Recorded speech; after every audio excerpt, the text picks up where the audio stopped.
so much for tuning into your Friday edition of Wasatch Weekends. We love getting to spend each and every morning with you, bringing you all sorts of fun information of things taking place in and around our community for you to get out there and enjoy. I'm your host, Maddie Evans, and like I said, we love to be here. Now, some great activities and some exciting news taking place in our community. For the next little bit, we're going to be bringing you all that and so much more, but something we do want to talk about is up at Deer Valley for the summer concert series. They've introduced a new concert that's going to take place, and the tickets go on sale today at 10 a.m. So if you like to make your way up to the Deer Valley concert series, well then you should mark your calendars, because Kenny Loggins is coming on September 2nd for This Is It Farewell Tour. Tickets go on sale today at 10 a.m. So make sure that you go online and you buy your tickets, because if you have not seen him perform live, it is a ton of fun, and he definitely knows how to put on a great show. Now, something else that you can do tonight and into this afternoon is you can enjoy Club Free, Summit County's new alcohol-free social group. They're going to have an après party for skiers and non-skiers alike. It's going to take place from 4 to 6:30 p.m. during the up-and-coming Canyons Village Silver Sky Night celebration, and this includes great live music, and there's just a lot of things. So you can sign up, and then they're going to give you the designated spot to go, and then they're going to have alcohol-free drinks. It is a 21 and older social group, so just keep that in mind as you're making your way over there. But this is a great way to meet like-minded people. That way you can just get out there and enjoy, and it's so much fun over at the Canyons and these little village parties, so make sure that you go check that out. Now, the Park City Library has a full lineup of activities taking place over the weekend, and it's Celebrate the Winter at the Park City Library with crafts, sledding, refreshments, book sales, and special events. The Winterfest will be held Friday, Saturday from 9 a.m. to 5 p.m. and so you can go enjoy all of this great stuff and so much more. They're even working with the Park City Film to show you a great movie that you're not going to want to miss, because it is one of the cutest movies I think I've ever seen, with a very furry friend. So make sure that you check that out, and you can look at it on both websites. So you can either go to parkcityfilm.org or you can go to the Park City Library website. Now, something else that we want to talk about is if you are an artist here in our community, well then applications are now open for the Art Council of Park City and Summit County's Winter Art Showcase. This is an artisanal market for the art show that features local artists that want to develop in partnership with the Art Council and the Park City Artists Associations. This is a great opportunity for both to establish and emerging artists to showcase their work. You can get more information at pcarts.org/winter-arts-showcase. That way you can have all of that great information right at your fingertips, and that way you can sign up to be part of all of the fun. Now we're going to take a look at that local weather forecast, and stay tuned because we've got more of the show. This resort report is brought to you by Sun and Ski Sports, your new mountain sports headquarters.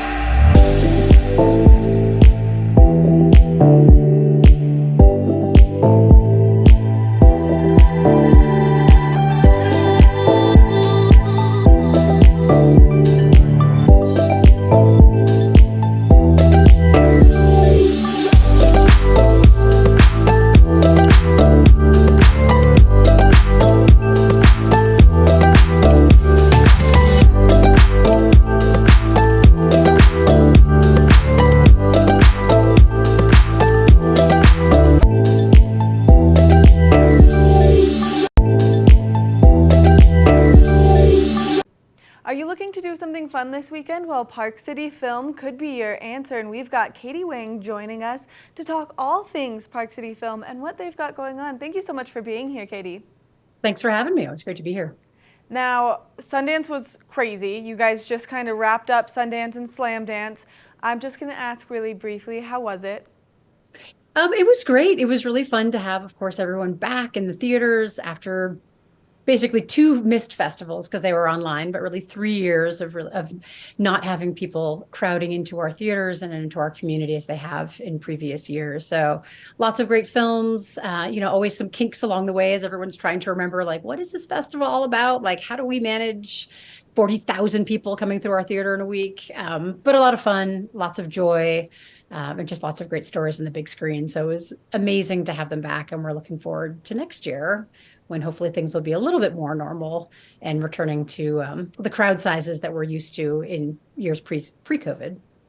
Pre-COVID for sure, and especially because like I have seen pictures of the streets from that time of year, and it was crazy the hustle and bustle that was happening. Now, how many of the movies did you get to see? So I don't get to see as many as I would like to see. So in the COVID years, it was great because I could sit at home and we didn't run the concessions. So I'd see, over 30 films, which is a lot. Yes. But our theater is one of the official venues for the Sundance Film Festival. And so our biggest fundraiser of the year every year is running the concessions for that venue. So it's a lot of hands-on management, serving popcorn to the stars and just making sure all that operates. So I saw about 15 films, which was great. Got to interview Ruth Reichel for her film Food and Country, she's one of my personal heroes, and Laura Gabbert, the director. So that was my personal highlight of the festival, being able to talk to them about their film and, welcome them to our community. So not that you're biased or anything, but was that your favorite film that you got to see as well?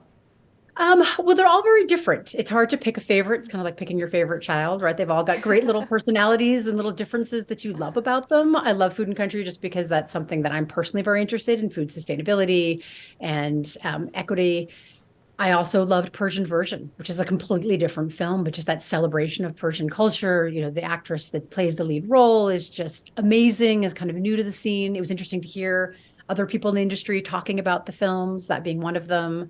1001, which is one of the award winners, was just I went in completely blind, not knowing anything about it, and just loved it. It was just a captivating story as a native New Yorker. It was always great to see films shot in my hometown, particularly around the time when I was growing up. So there was certainly a personal element to it as well. But what I really liked this year was that not only was there a depth to the stories, right, and kind of a meat to them, which I always love about independent cinema, but there was also some levity. Some of the film festivals I've been to in 2022, there was just a lot of darkness and very heavy and very serious, certainly a reflection of the times, but it's nice to see that filmmakers, as we're kind of emerging back into the new normal, that there is room for laughter and for coming together in a different way, that you can still have these serious moments and kind of, deal with those and kind of unpack those difficult issues, but that there's also space for joy. And I saw that in a lot of films this year. And it was just really nice to see that hasn't been lost and it is coming back. And that's, just a great way to bring people back together into the theaters, to hear people laughing together, right? I mean, there's nothing that you cannot replicate that in a home theater. I don't care how big your screen is. There's nothing like sitting in a room of 500 people and having them all laugh together and cry together and, be surprised or shocked or just connect in a completely different way. So the magic of cinema was definitely back. And just the diversity of the films that were shown this year really reflected that. I don't know why, but as you were talking about that, I got goosebumps. I'm such a social person, and so COVID was so hard for me because being locked in my house where I couldn't have those like very one-off intimate connections with strangers, like going to the movies and enjoying and laughing and crying and all of the things, like you fall in love with characters. That's my biggest thing when I watch a movie. And so to have that moment where everyone in the room has fallen in love with this character in this movie, I do it with books too. So that gave me goosebumps. Right. And then when you leave and then you get to talk to them, this stranger, this person, you have no idea who they are, but you've shared this intimate, 90 minutes with them. And then suddenly you're just chatting with this person you've never seen before in your life about this character that you've both fallen in love with, or maybe you didn't both fall in love with them. And that becomes a point of conversation. I mean, those moments are just magic. So it was exciting to see all that come back. And just, again, the films reflected our times, but also our diversity and just how, even though we are so different in many ways, how there is that common humanity that binds us all together, whether it's a movie from Australia or from Iran or, anywhere else in the world, or just, maybe from Montana, that they're all that kind of that commonality that brings us together with those stories and just reveals to us different parts of the world that maybe we didn't know anything about, or maybe just touches us deeply because it is a story of ours that we haven't seen expressed in that way before. Katie, I could listen to you talk about movies and film probably forever because I am now so inspired to get over to the movie theater and see a film, and now you guys have a great one playing this weekend. Yes, we've actually got two films. So our feature film, our evening film, is a film called Corsage. Vicky Krieps is the main actor, and she is amazing. And so she plays an updated version of Empress Elizabeth of Austria, who's known as Sissy. And she was a woman who was renowned for her beauty, for her vanity. But she also struggled against the confines of her position. I mean, and it's interesting the way they tell the story is that she feels like a modern day influencer, how you're kind of trapped in your own kind of gilded prison, that you have this seemingly amazing life and access to all these amazing resources, but yet you can't truly be who you want to be. You can't truly be yourself. And so she rebels against that in a very interesting way. And this is, historical, but, narrative, but they kind of fictionalize it certainly to make it a little more modern, a little uptake. Vicky Krieps is an amazing actor and speaks in like 6 different languages throughout the film, which is of course impressive. The film was shortlisted for an Academy Award for Best International Film, and it won 2 awards at the Cannes Film Festival. So we're really excited to be able to bring this film to our community and just this amazing story in kind of an updated way that modern audiences can hopefully connect with.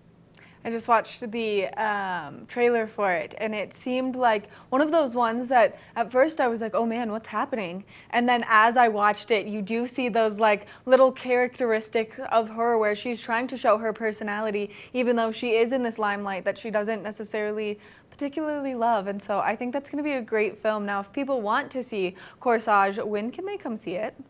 So we're showing it Friday and Saturday night at 7, and then again Sunday night at 6. You can always get tickets online in advance at parkcityfilm.org, but we're also selling tickets at the box office, which opens an hour before the posted show time. So we've had some folks calling and they're like, I don't want to buy tickets online. I just want to show up and be spontaneous. Absolutely, you can do that now. We have a 450-seat theater, so there's plenty of room for all of our film-loving community to show up. We do want to give a special shout out to Bev and Ray Kent, who are patrons of Park City Film, who are underwriting the film this weekend, helping us to bring these great independent foreign language films to our community. We certainly appreciate their support, and they have seen lots of great films at Sundance as well, so they can talk to you about all of those as well as help you unpack and revel in the story that we have this weekend on the screen. And then you said that there was a second film, so what is the other one? Yes, so we're showing a matinee on Saturday afternoon. We're partnering with Park City Library, as we are wont to do. They are having their Winterfest, the first annual Winterfest. So lots of activities going on at Park City Library this weekend, and you can check out their website for more details on that. But the signature event, shall I say, on Saturday afternoon at 3 o'clock is this film Abominable. And it's rated PG, so good for all ages. And it's about a young girl named Yi who is in Shanghai and discovers a Yeti on her rooftop. And so she and her friends get together and try to return Yeti to his family, reunite him with his family on Mount Everest. And along the way, of course, they are racing against time because they are being chased by a wealthy collector and a zoologist who want to add Yeti to their collection of rare creatures. So it's a great film that celebrates Chinese culture. It celebrates friendship, just kind of that common bond that connects us all, and of course adventure. So it's about 90 minutes long. It is a free screening, and we will have free popcorn, so bring your own bowl if you like, and you can fill it up so you can feed the whole family. And this is a film that premiered at the Toronto International Film Festival, and is one that we're excited to have on our screen to help celebrate winter and of course the art of cinema. I actually have seen that movie with my little brothers, and it is amazing. It is so cute and so well done. And I have a giant Great Pyrenees, and it reminds me of the Yeti. Absolutely. So bring your dog, and you can hug the dog because it is nice, furry, and comfy. But yeah, you can go to parkcityfilm.org, check out trailers for both of these films. Again, Corsage, you can buy tickets either online or at the door. And for Abominable, it is free. You can register in advance if you like, but absolutely not required. Just come on over, enjoy some fun activities, get some free hot chocolate at the library, and then come see a great film.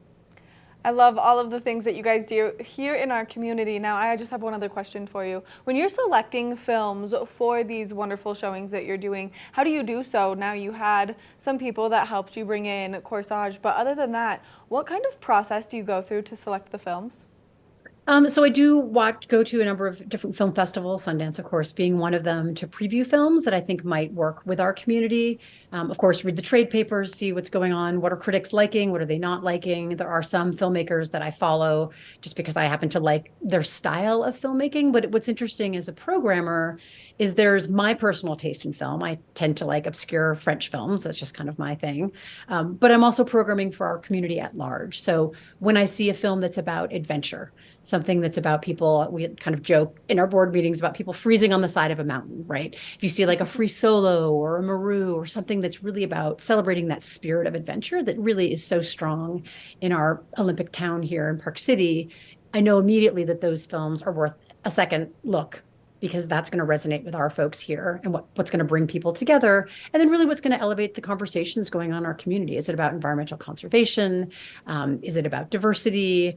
Are we looking at what other communities that are around us that are part of our community here in Park City, but also part of the larger world that aren't often seen on the big screen? So is it the LGBTQ community? Is it the African-American community? Is it the Asian American community? So there's so many stories that are out there that are being told that you don't often see in a multiplex, right? Those films are being created, those stories are being told, but really what the job of an independent art house cinema like we are at Park City Film is to make sure that those stories are seen and that people are connecting around them. And what are those conversations we can elicit and enhance? And so sometimes we'll bring in speakers after the film, or sometimes like with a film like Corsage, we'll let the film speak for itself and let those conversations happen naturally on the side. But we're always looking at those different angles of what will our community resonate with, what will our community appreciate, and really what will kind of advance the art of cinema and also conversations that are ongoing in the world around us. Katie, you are so passionate about your job, and it is so fun to listen to you speak upon it. Thank you so much for all the hard work that you do, and thank you for sharing all of this information with us. Absolutely. Well, come see the movies. That's what it's all about. It's more fun when you have an audience. 100%. I'm going to have to look online and see when I can make it out to one of these fabulous movies. Thank you. We'll look forward to seeing you. Make sure that you go to parkcityfilm.org. That way you can see the entire lineup of movies that they have coming up, and you can buy your tickets online or you can buy them at the door. But put this on your calendar because Valentine's Day is right around the corner and this seems like the perfect date night. We're going to take a short break, and when we come back, we've got more of the show, so stay tuned.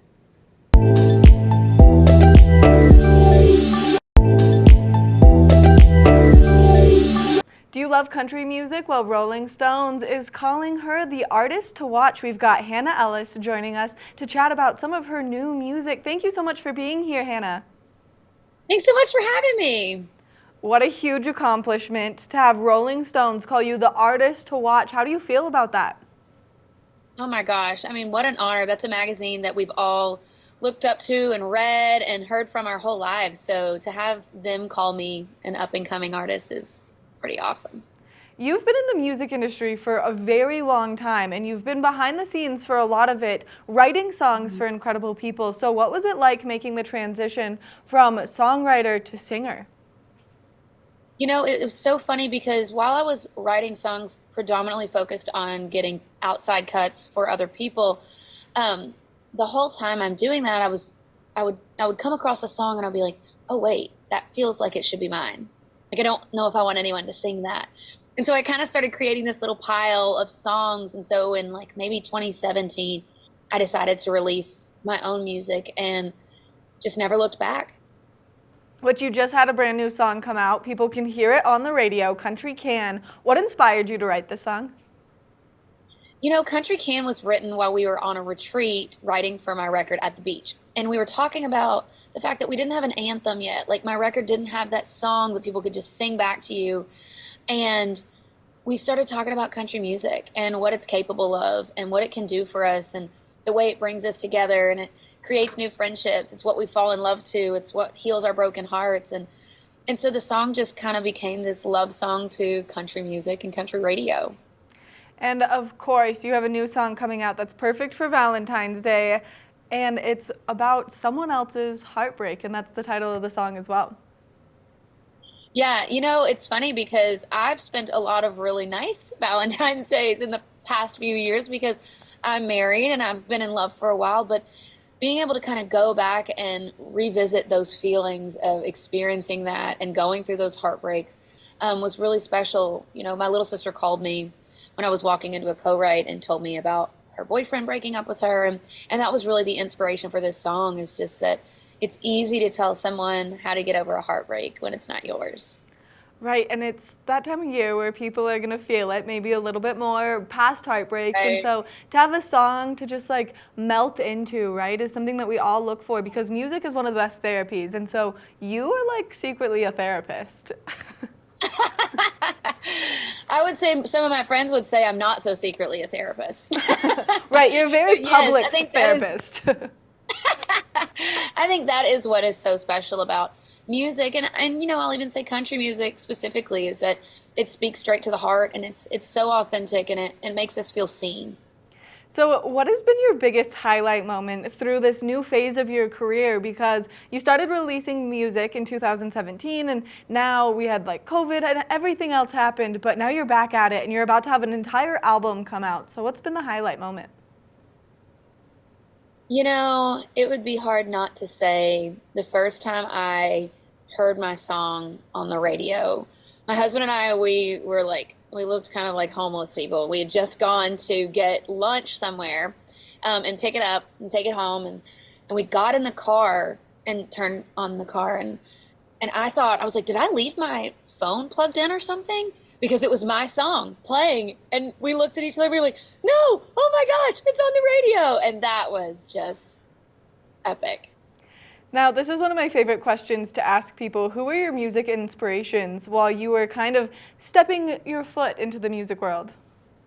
Gosh, I think just throughout my career, when I was younger, it was definitely Martina, Jody Messina, and Shania that impacted me. And as I got older, I mean, Taylor Swift was so influential in my songwriting and just the way that she just told her authentic story and didn't hold anything back. I've always been so inspired by that and continue to be. Which is so incredible, and I love all of these powerhouse women that you are talking about because they are total inspirations. Now, if there's someone at home watching who wants to step foot into the music industry and really is driving their career in that direction, what piece of advice would you give them?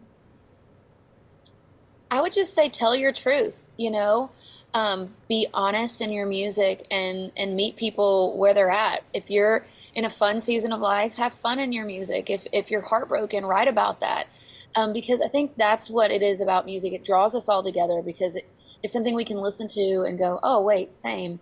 And outside of that, I would say, just get involved in the community. Post your stuff on social media, share it with the world, and don't be scared of, oh, I don't know if it's as good as this person or that person. Just go for it.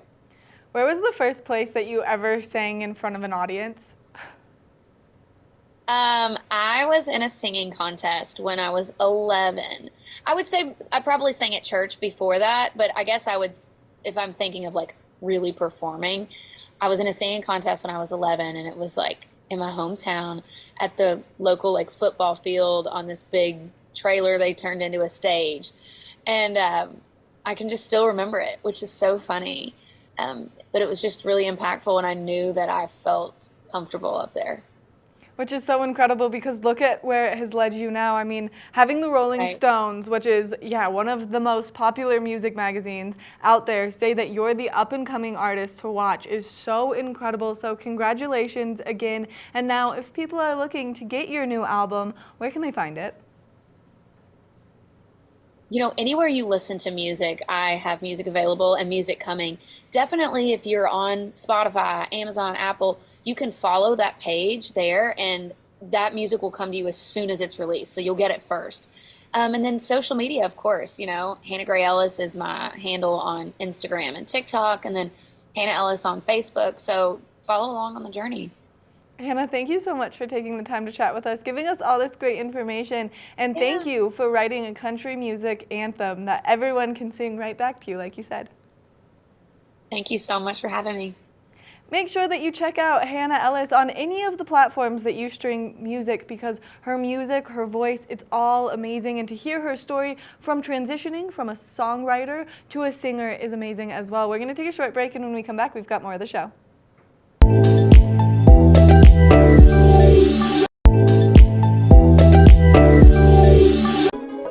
This resort report is brought to you by Sun & Ski Sports, your new mountain sports headquarters.